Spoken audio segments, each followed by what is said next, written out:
a good AEW Dynamite. Obvious. Alright, so this is the November 18th, 2020 AEW Dynamite review as you see up on the screen right now, the Death Triangle, they fucking reunited. And this is good. This actually threw me off because I had my other thing where I thought it was going to be Phoenix and Pac versus Pentagon and Eddie Kingston, but I had forgotten that Eddie Kingston had Blade and Butcher. But the Death Triangle's back. That's good. It's gonna be great. But I just want a couple notes. First, you're gonna see in the thumbnail, my boy from OV Only Valids, Jay Rain. He made my thumbnail. Yeah, he made my thumbnail, and I really appreciate that, bro. And so, if you guys should go give him a follow on Twitter. I'm gonna link it in below. I'm gonna link it on Twitter as well. Go give him a follow. Thank you, Jay. So that's that. I also want to thank you guys for 500 subs on YouTube. It's only since like September. So that it really means a lot to me that a lot of you, the 500 or so far, that maybe you converted from Twitter and you do enjoy my content from both. So that really means a lot. If you're new, you know where you can find me on Twitter, WWE Real One, at WWE Real One. That's gonna piss people off, but who gives a shit? Yeah, that should do it. So far. Alright, so the show started off with a video package about Top Flight.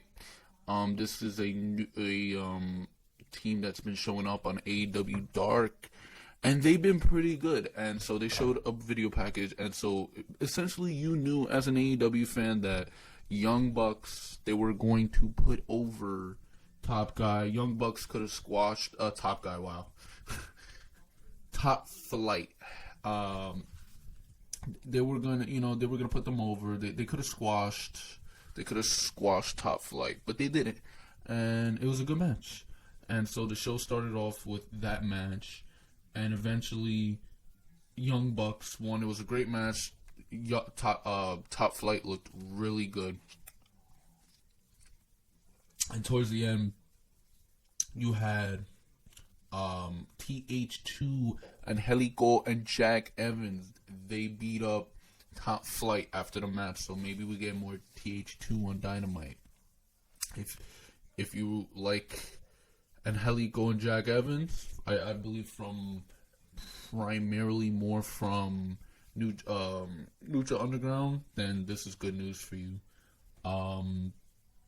So they attacked them, and then Young Bucks they defended Top Flight.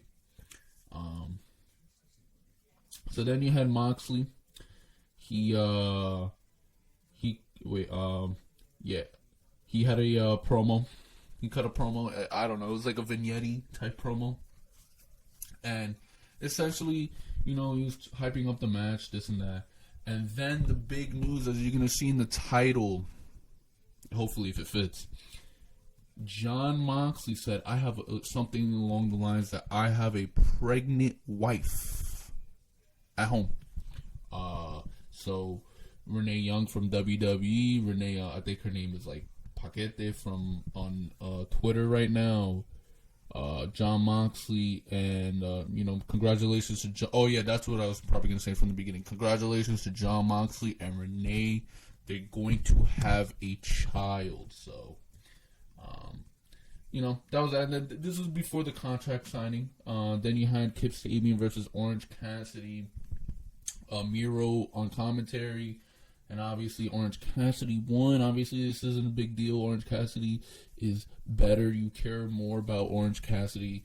This wasn't Miro. This was Kip Sabian, who I'm pretty sure is still young. I don't know his age from the top of my shit, but I imagine he's young.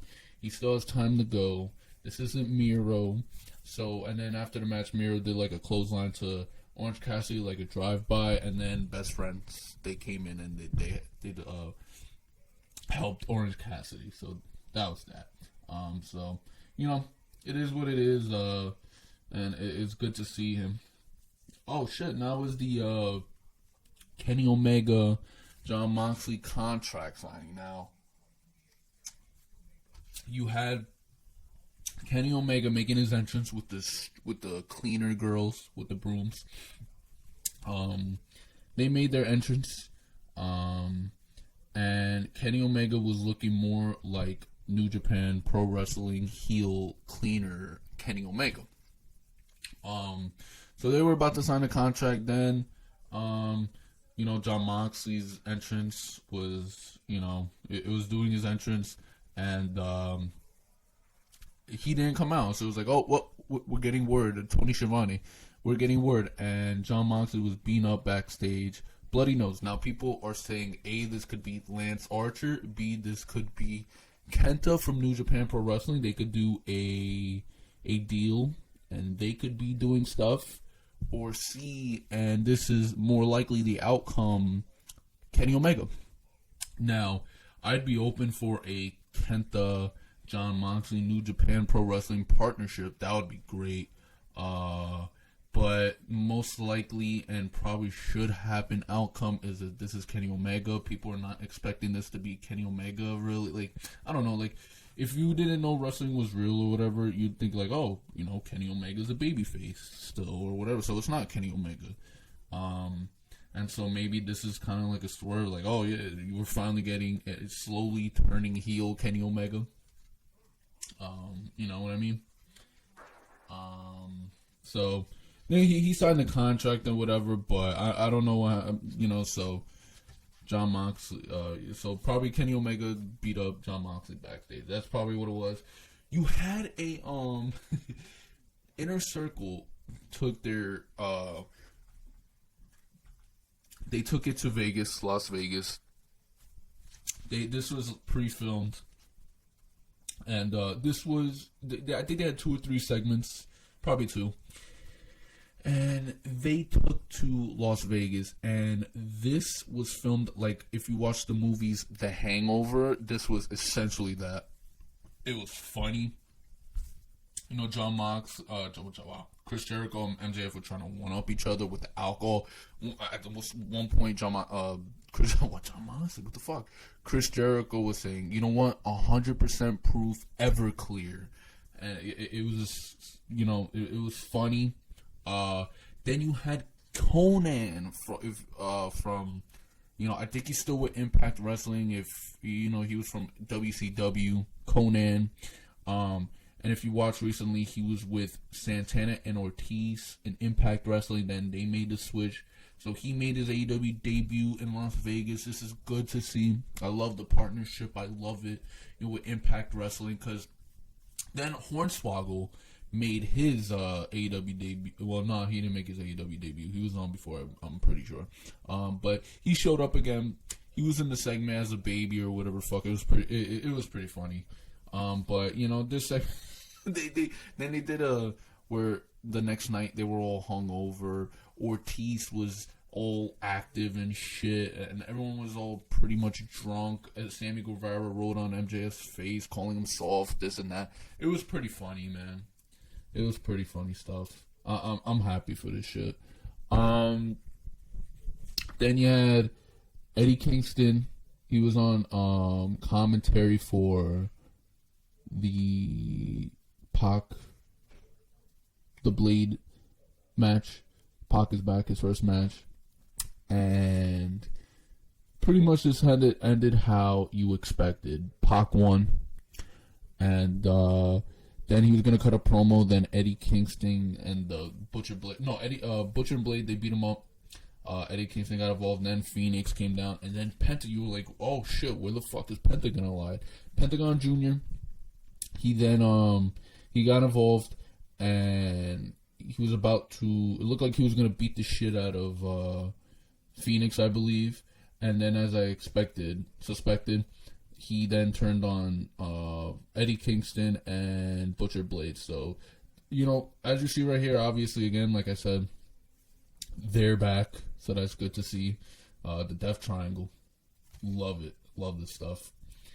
Serena D versus Thunder Rosa. At one point in the match, well, this is one of the most, like, you were anticipating this match was going to be pretty good.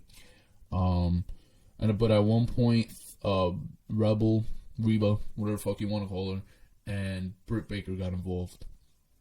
And they were pretty much like attacking Thunder Rosa. So it looks like we're getting a Thunder Rosa and Britt Baker feud, the two females in AEW that you give a fuck about and you want to see them on TV. And so this is going to be good. And so you obviously had Serena Deeb then take the W. She beat Thunder Rosa. Thunder Rosa looked good in defeat because then she didn't lose right away. It took her a while after Britt Baker got involved.